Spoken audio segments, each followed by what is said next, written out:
लोग लाइव आ चुके हैं। तो आज यहाँ पर हम लोगों का जो टॉपिक है वो है लॉकडाउन के दौरान पढ़ाई के हम लोग जो लेवल है उसको कैसे हम लोग बनाए रखेंगे। इस पर हम लोगों की खास चर्चाएं होंगी। लॉकडाउन के दौरान हम लोग पढ़ाई के लेवल को बनाए रखेंगे।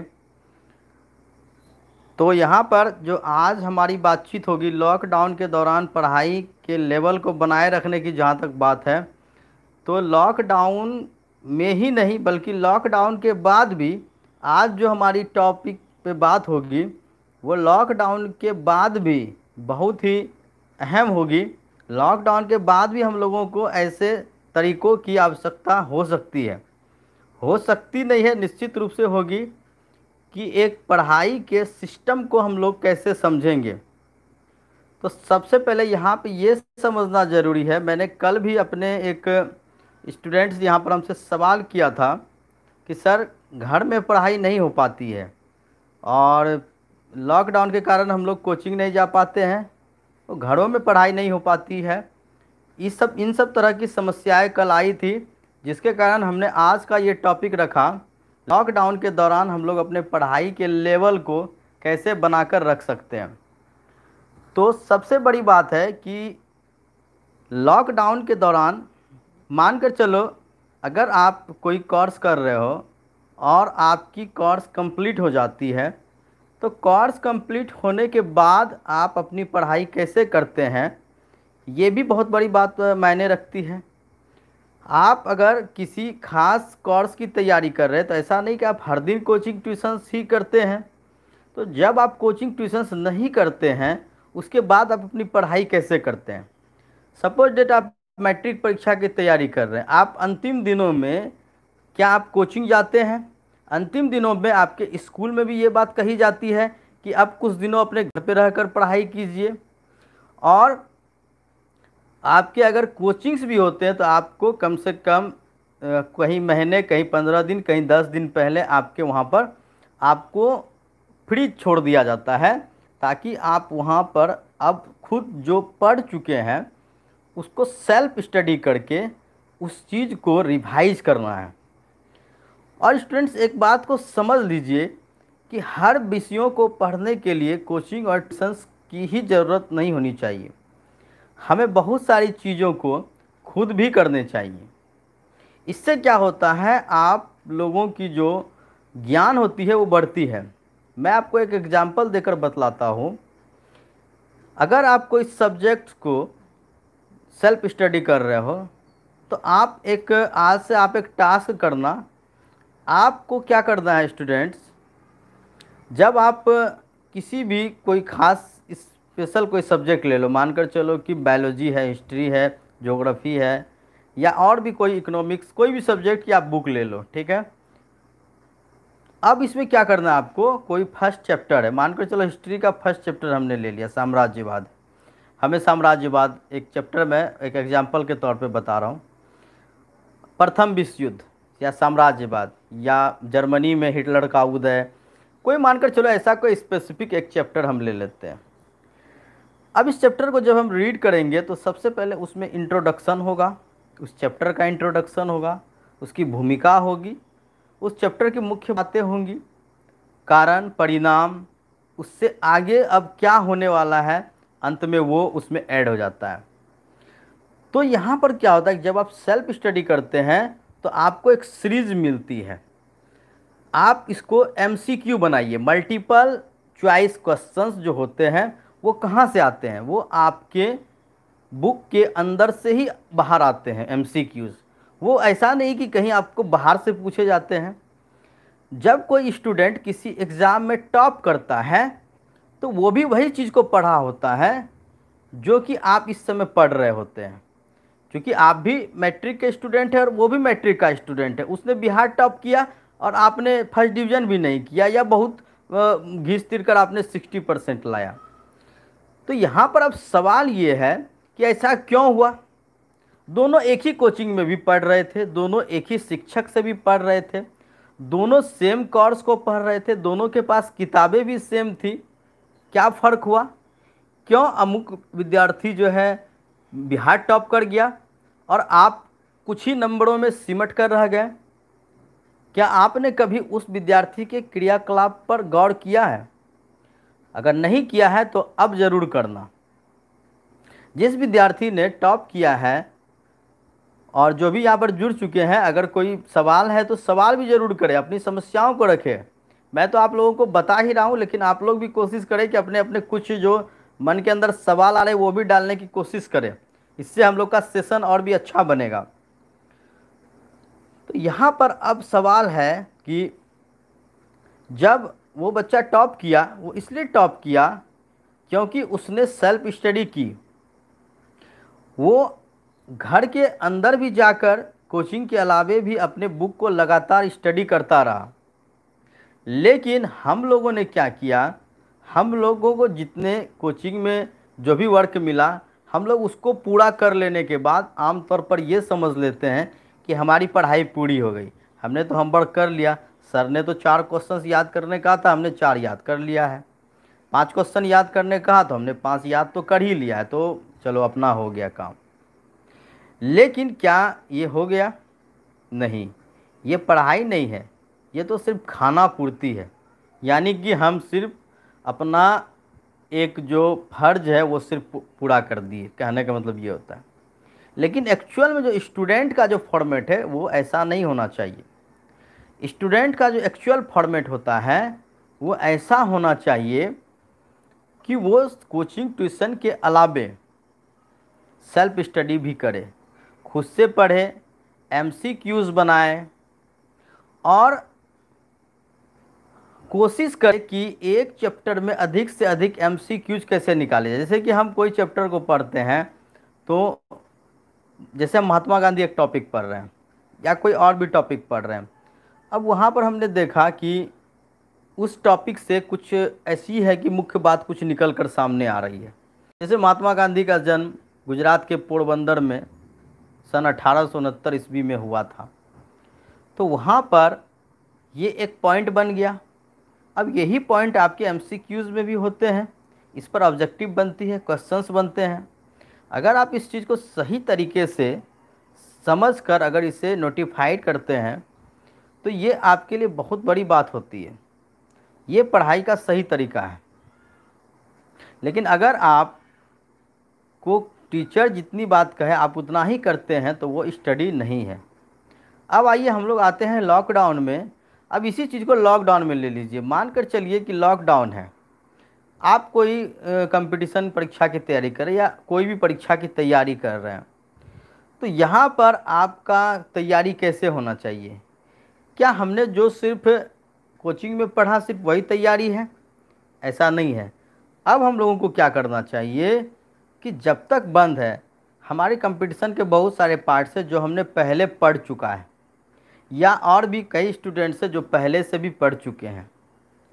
तो हमें उस चीज़ों को चैप्टर वाइज हमें रिवाइज़ करनी है।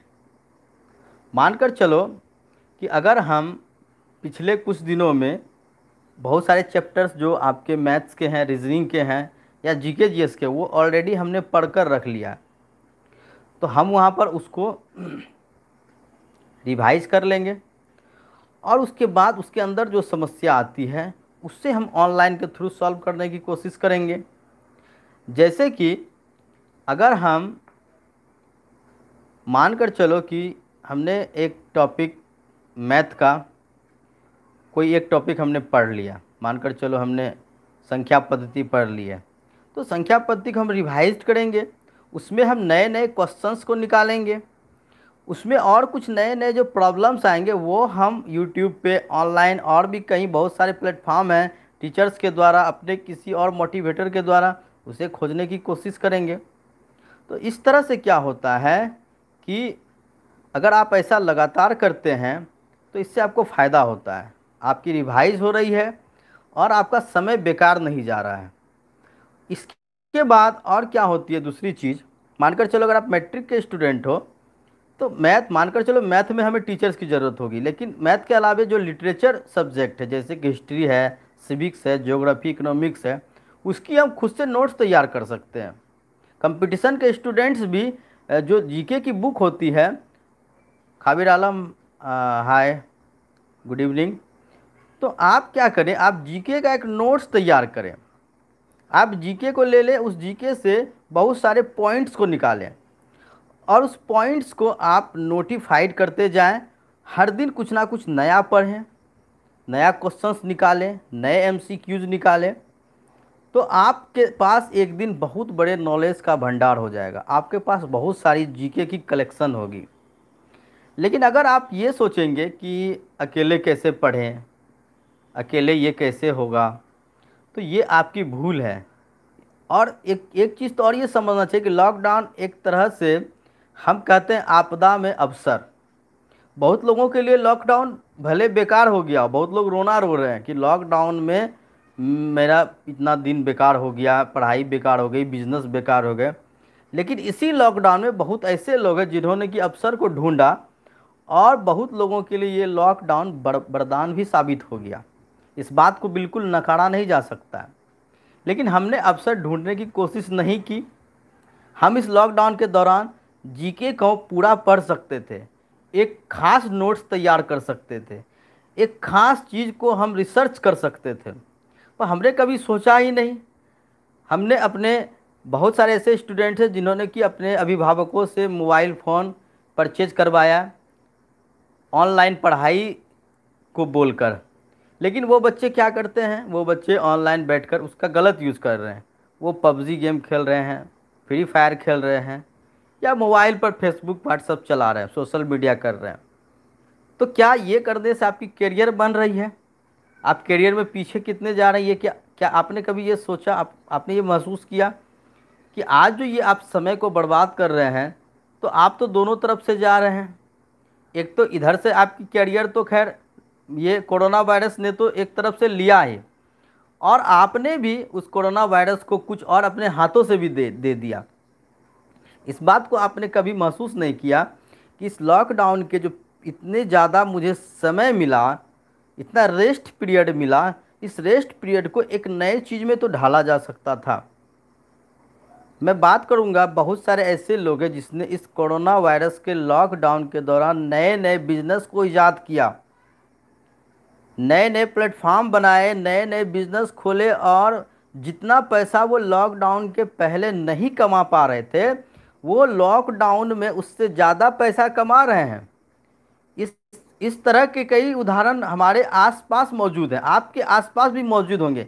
आप ढूंढने की कोशिश कीजिए उन्हें। आप देखिए कि लॉकडाउन के दौरान भी लोग किस तरह से अपने आप को आगे ला रहे हैं, अपने करियर में नए नए आयाम जोड़ रहे हैं।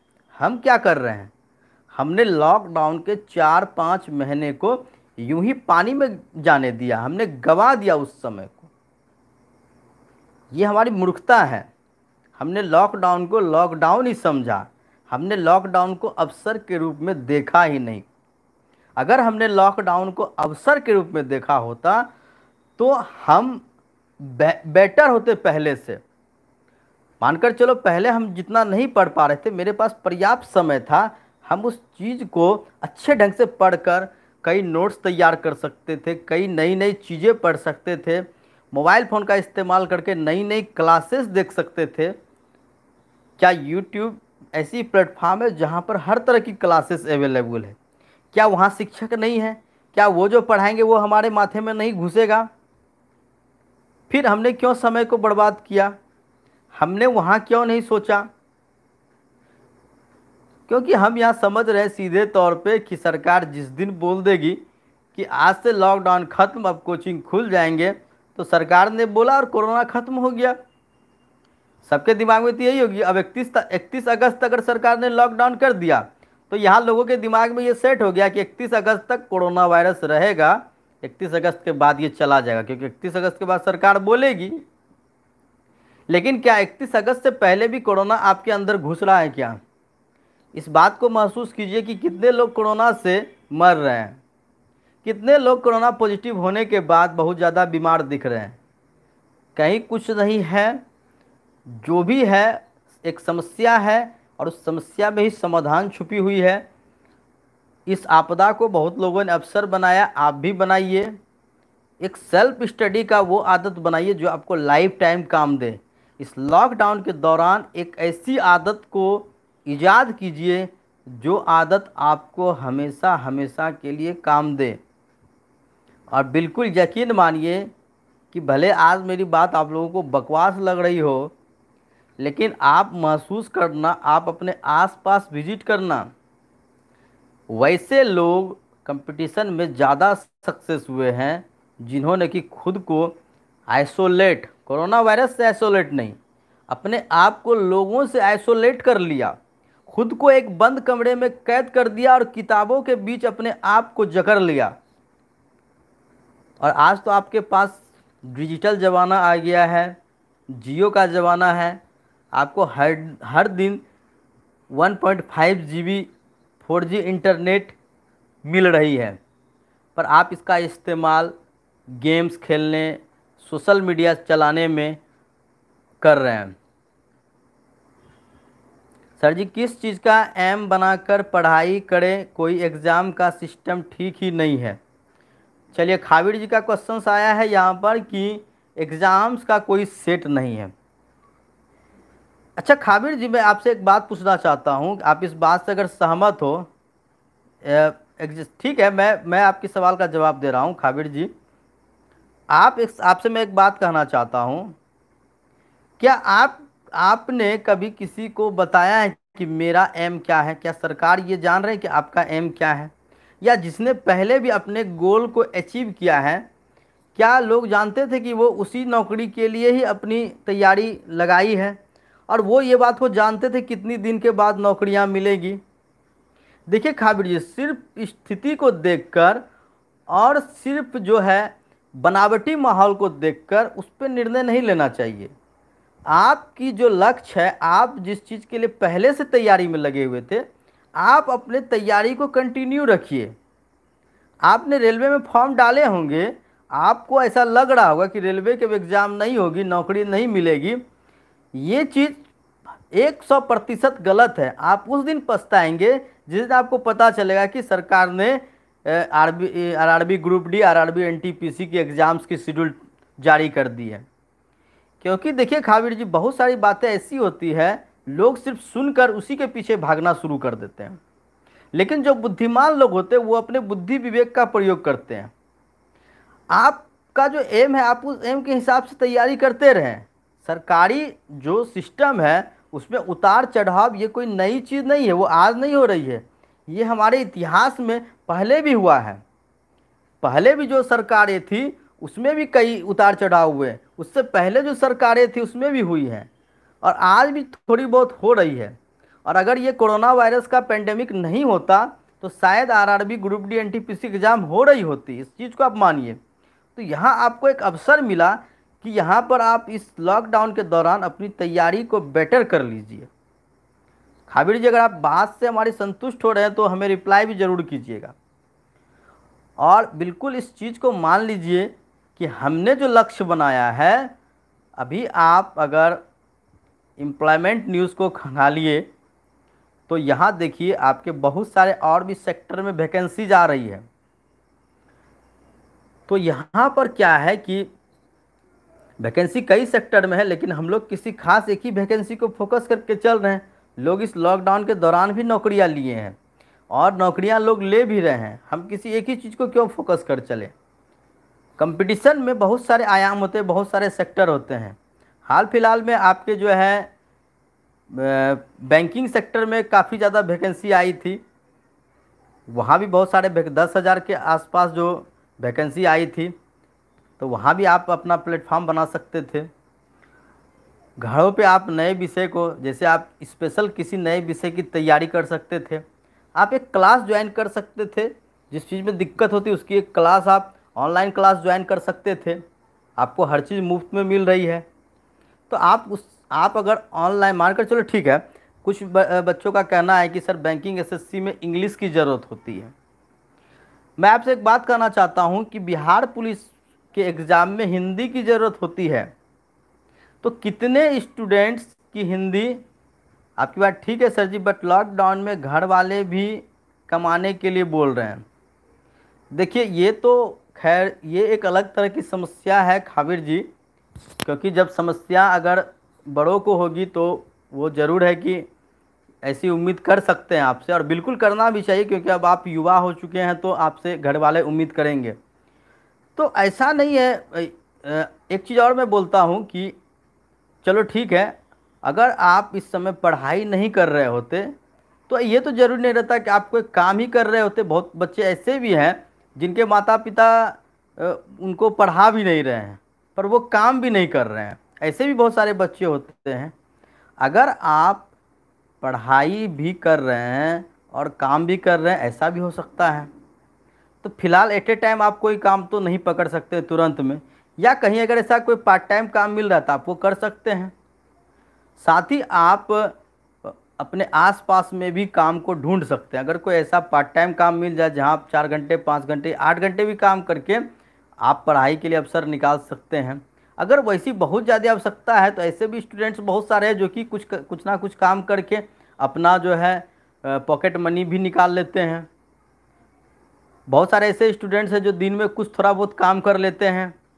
बहुत सारी काम है जो कि आप मतलब कि कोई फिक्स टाइम नहीं, आप 2 घंटे 3 घंटे भी कर सकते हो। ऐसे काम आपके आसपास बहुत ज़्यादा हैं, आप गौर करो तो आपको ऐसे काम मिल सकते हैं।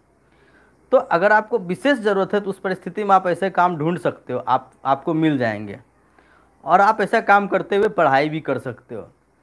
और एक बात मैं बताता हूँ खाबिर जी कि आपको कंपटीशन की तैयारी करने के लिए आपको सिर्फ 2 से 3 घंटे पढ़ना काफ़ी है। अगर आप 2-3 घंटे कंसंट्रेट होकर सही तरीके से आप पढ़ लेते हो तो ये काफ़ी है आपके कंपटीशन की तैयारी के लिए। ऐसा जरूरी नहीं कि हम भर दिन ही किताब लेकर बैठे रहे तभी होगा। तो यहाँ पर आपके लिए अवसर है, अब भी है।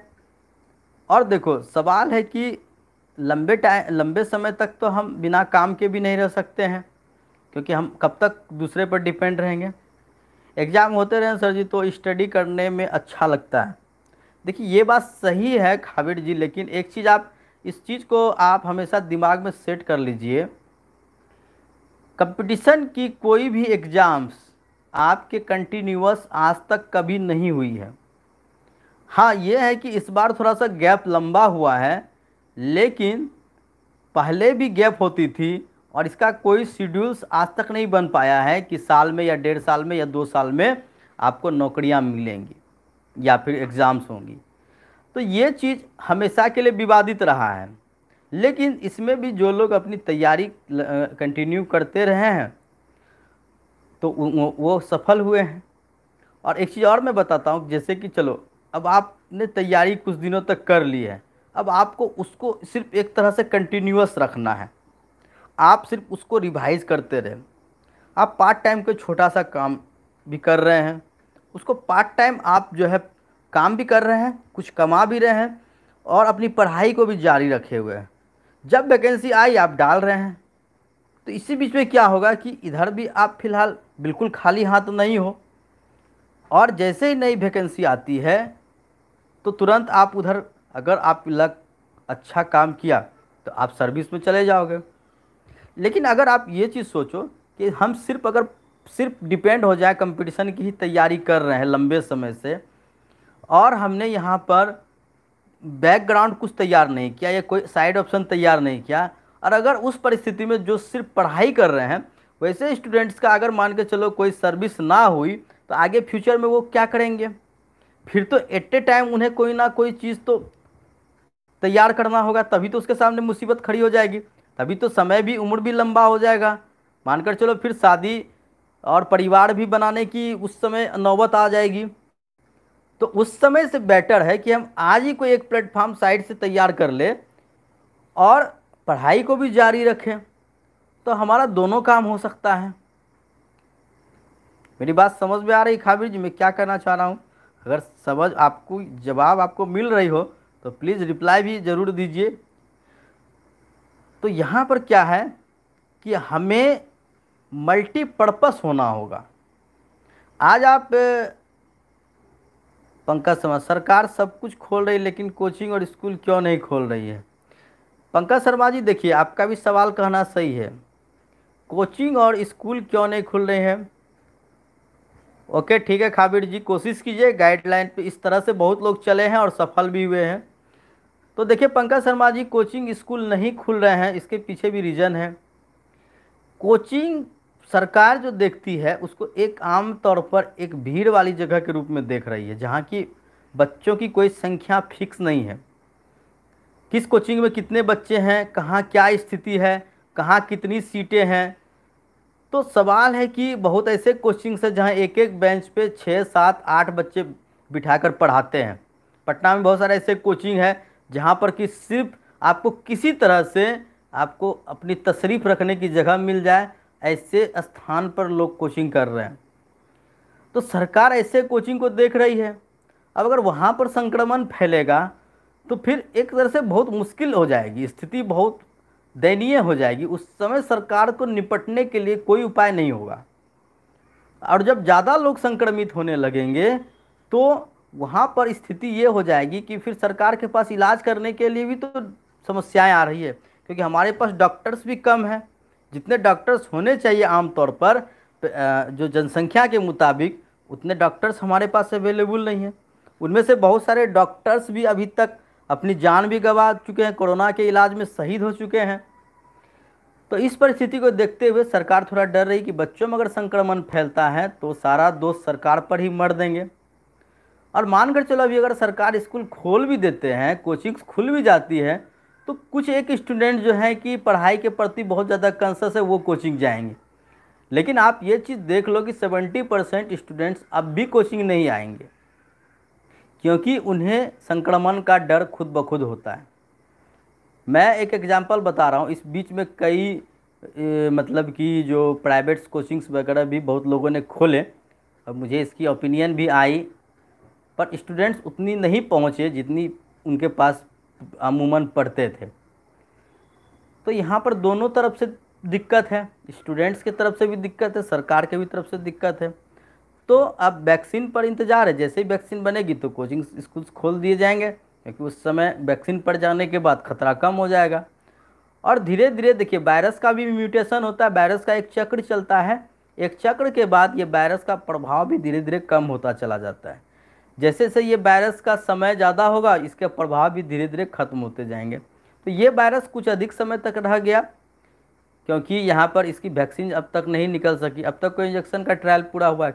हाँ, इंजेक्शन का भी अभी आपके रूस के इंजेक्शन का ट्रायल हो चुका है।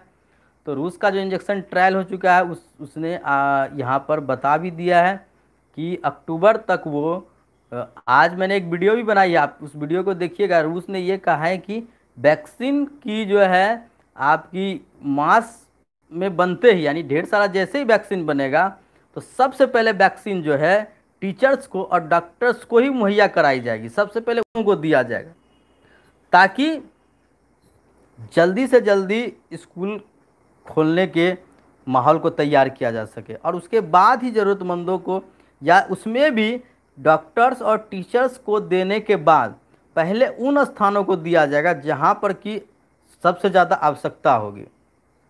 10 अगस्त तक लॉन्च करने, 10 अगस्त तक देखिए 10 अगस्त तक लॉन्च हो जाएगा, ये मैंने अपने वीडियो में कहा। लेकिन 10 अगस्त तक जो लॉन्च होगा तो वो उन देशों के लिए होगा, उनके लिए होगा। लेकिन हमारे पास जो आएगा तो हमारे पास ये बनना, फिर उसकी जो है एक्सपोर्टिंग करना, तो इससे आपको समय जो लगेगा, इस कारण से अक्टूबर तक चांसेस हैं कि बाकी देशों में रूस सरकार मुहैया कराएगी। हाँ, लेकिन रूस सरकार ने ये कहा है कि हमारा जो है ट्रायल पूरा हो गया है, सक्सेसफुल हमारा वैक्सीन हो गया है, तो हम सारे देशों को मुहैया कराएंगे। लेकिन अब देखिए कई देश इस वैक्सीन को लेने से भी मना कर रहे हैं, क्योंकि अब अमेरिका जैसे देशों का कहना है कि बहुत जल्दी में रूस इस चीज़ को लॉन्च कर रहे हैं, लगता है ट्रायल सही से नहीं किया है, हम अपने देश में नहीं चलने देंगे। अमेरिका जो है अपने देश में रूस की या चीन की किसी और दूसरे देश की वैक्सीन को नहीं चलाना चाह रहे हैं। अब उससे भारत भी प्रभावित हो सकता है, क्योंकि अगर अमेरिका नहीं चलाएंगे तो हो सकता है कि भारत को भी डाउट हो सकता है। लेकिन अब सच्चाई क्या है वो तो हम लोग पूरी तरह से तो नहीं बता सकते, लेकिन अमेरिका का जो कहना है कि हमारे पास वैक्सीन के लिए बहुत ही ज़्यादा हम लोगों के पास टाइट नियम होते हैं, तो उस हिसाब से हम लोग वैक्सीन को इतनी जल्दी हम लोगों के ऊपर यूज नहीं कर सकते हैं। अब ये भी एक समस्या बन रही है।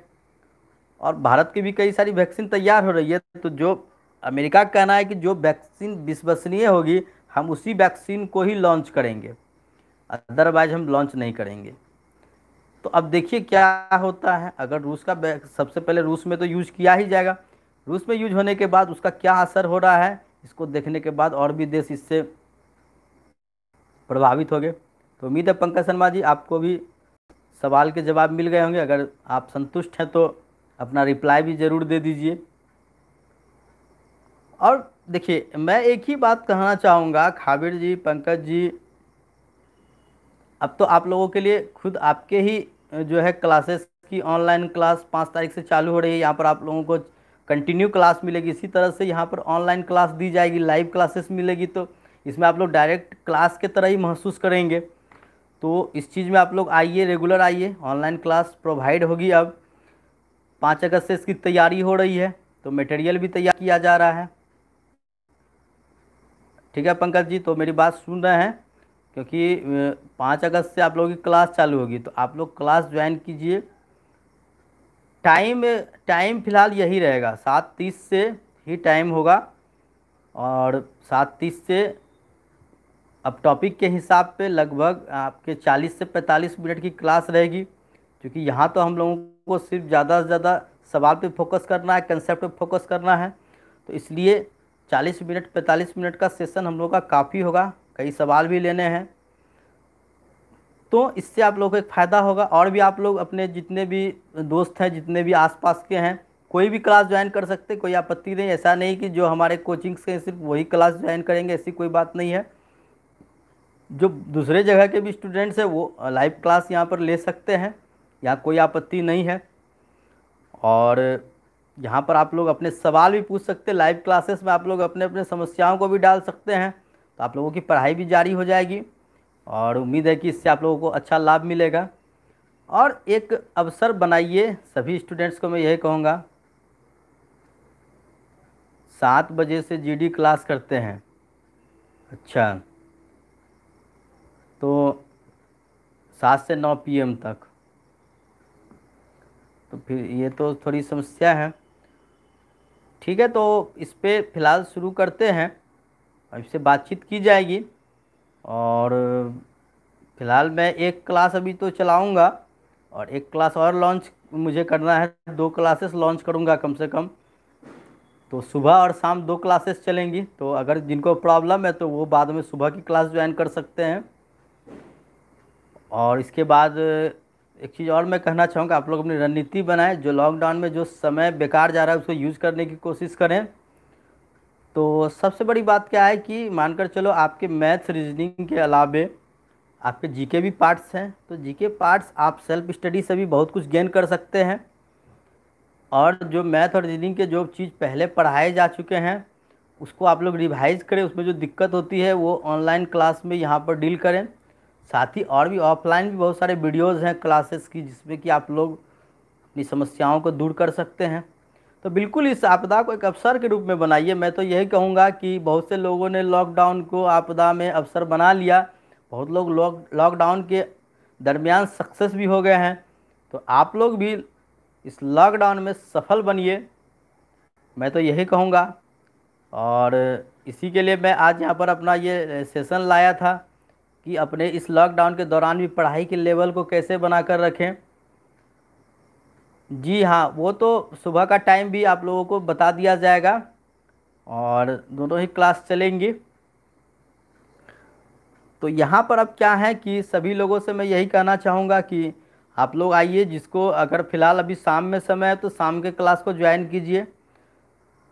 और कोशिश करता हूँ कि बहुत जल्द ही सुबह के भी क्लास को फ़िलहाल चालू कर दिया जाएगा। इसके बाद एक चीज़ और है कि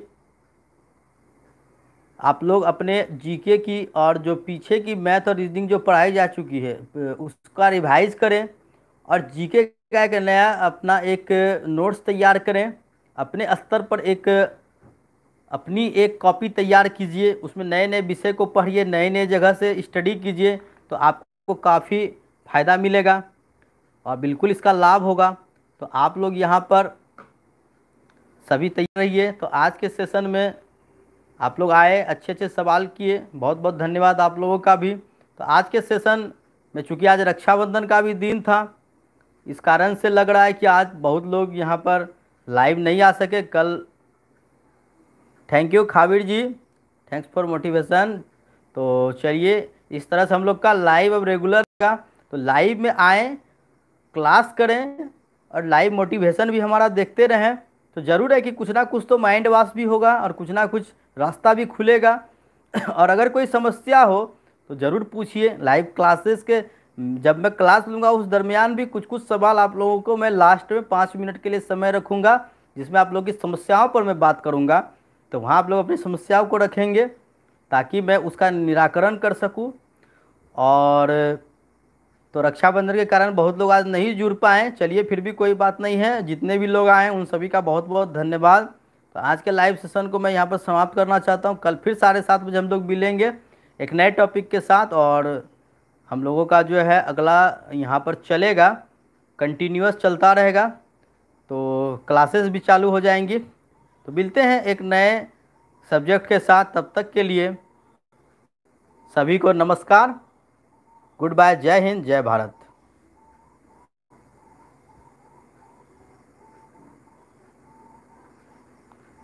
धन्यवाद खाबिर जी, रक्षाबंधन की शुभकामनाएं। और चलिए, आज आप लोगों को भी, जितने भी लोगों ने रक्षाबंधन मनाया, और जो लोग अगर नहीं मनाए हैं तो अभी अभी कुछ समय है, आप लोग मना सकते हैं। तो बेहद बहुत बहुत धन्यवाद। जय हिंद, जय भारत। पंकज जी धन्यवाद, बाय।